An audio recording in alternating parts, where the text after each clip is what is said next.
चलो बच्चा, अभी एक और नया सम जिसमें हम डिस्कस करने वाले हैं intersecting and non intersecting line. बच्चा मुझे फोकस जो करवाना है 2 पॉइंट पे ही करना है, बहुत सिंपल पॉइंट है। इंटरसेक्टिंग लाइन मतलब क्या बोलते हैं कि जैसे ये जो एक कॉमन पॉइंट में इंटरसेक्ट होता है उसको हम बोलते हैं इंटरसेक्टिंग लाइन। और जिसमें जैसे समझ लो ये 2 लाइन है जहां पे कहीं पे भी इंटरसेक्ट नहीं होगी। सोचना हो तो वैसे सोच सकते हो कि ये रेल की पटरियां समझ लो। रेल की पटरियां कैसी होती है, तो आप बोलोगे सर रेलवे लाइन जो होती है वो ऐसे ही होती है, वो कभी इंटरसेक्ट नहीं करती, वो सीधे सीधे पैरेलल चलती ही जाएगी। समझ में आया? इंटरसेक्टिंग लाइन को हम नॉर्मल इंटरसेक्टिंग लाइन ही बोलेंगे, नॉन इंटरसेक्टिंग लाइन को हम पैरेलल लाइन बोलेंगे। क्या बोलेंगे? Parallel line. पैरेलल मतलब एक साथ में चलती है, कभी भी आगे जाके कहीं टच नहीं करती, पैरेलल उसके होता है। देखो अभी आगे चलते हैं, तो ये 2 पॉइंट ही मेन समझने हैं, ये एक्स्ट्रा पॉइंट है। जो आपको समझ में आए तो ठीक है, नहीं आया तो भी ठीक है, लेकिन ये 1, 2 एंड 3 ये पॉइंट बहुत इंपॉर्टेंट है जो आपको समझ में आने चाहिए।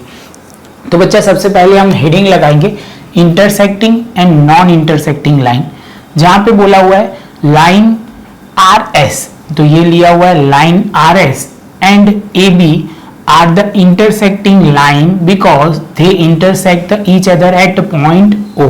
तो ये बोल रहा है कि RS जो ये लाइन है और AB जो O में इंटरसेक्ट हो रही है, इसलिए हम बोलेंगे इसको इंटरसेक्टिंग लाइन।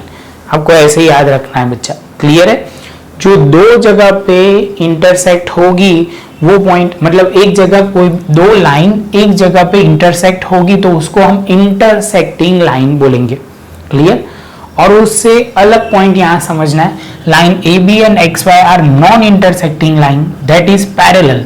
ये लाइन, मुझे वर्ड बहुत इंपॉर्टेंट है, ये लाइन में जो हमें समझना है, नॉन इंटरसेक्टिंग लाइन जो होती है वो पैरेलल ही होती है, वो ध्यान में रखना है। Parallel because they never intersect each other. तो ये जो बोला हुआ है, ये पॉइंट में हमें क्या बोला है, X एंड Y, आप वही सोचोगे रेलवे ट्रैक जो कभी भी क्या होता है वो पैरेलल ही होता है, कभी भी इंटरसेक्ट नहीं होता। अदरवाइज जो रेलवे होते हैं वो मतलब आप बोलोगे डब्बे गिर जाएंगे, वो सीधी बात है बच्चा।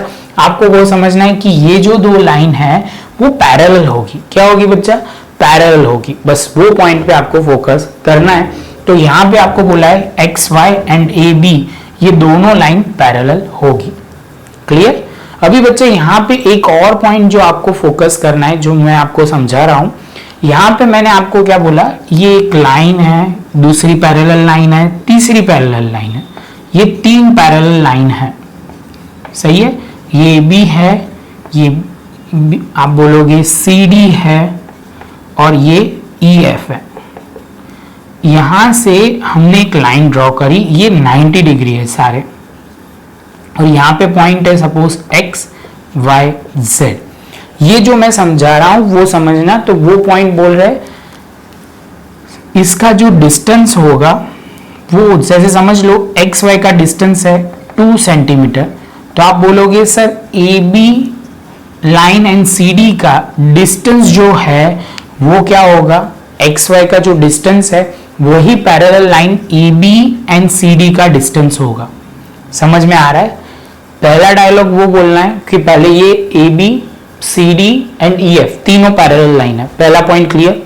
दूसरा पॉइंट, मुझे ये दोनों लाइन में कितना डिस्टेंस है, एक रेलवे ट्रैक से दूसरे रेलवे ट्रैक में कितना डिस्टेंस है वो मेजर करना है।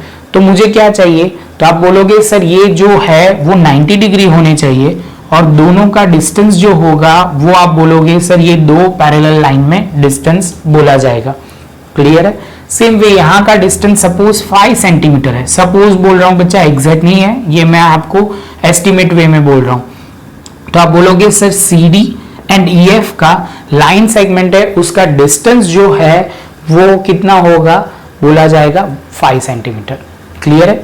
अभी यही वर्ड को मैं समझा रहा हूं, ये समझ में आए तो ठीक, ना आए तो ठीक। ये पॉइंट बहुत इंपॉर्टेंट नहीं है, लेकिन ये क्या है कि पॉइंट आ रहा है तो मैंने फ्लो में वो पॉइंट कवर कर लिया है।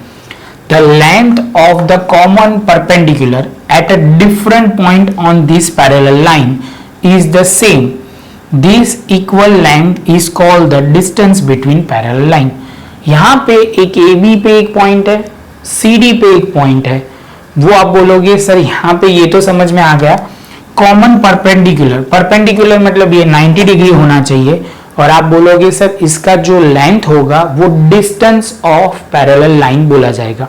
जैसे समझ लो इसकी लेंथ 2 सेंटीमीटर है, तो आप बोलोगे sir AB and CD parallel line का डिस्टेंस जो है वो 2 सेंटीमीटर है।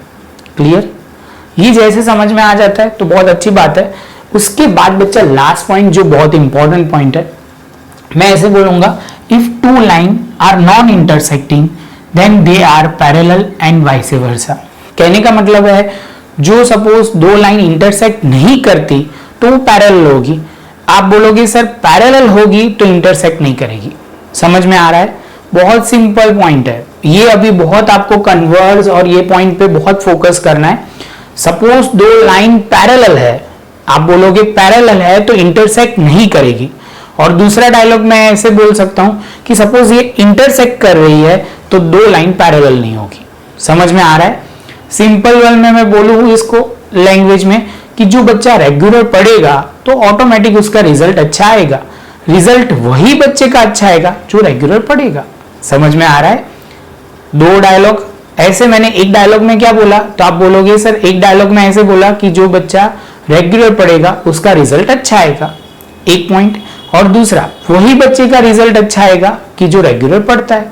सेम वे वैसे बोलूंगा तो यहाँ पे two line are intersecting, two line intersecting होती है then they will be parallel and the vice versa. क्या होगा? पैरेलल भी होगा एंड वाइस वर्सा होगा। इसके साथ बच्चा हम बोल सकते हैं कि आज का सेशन खत्म।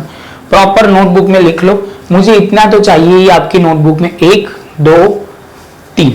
क्लियर? और ये जो उसके साथ फिगर है वो ड्रॉ कर देनी है बच्चा। तो यही हम लेक्चर खत्म करते हैं, मिलते हैं नेक्स्ट लेक्चर में नए एक सम के साथ।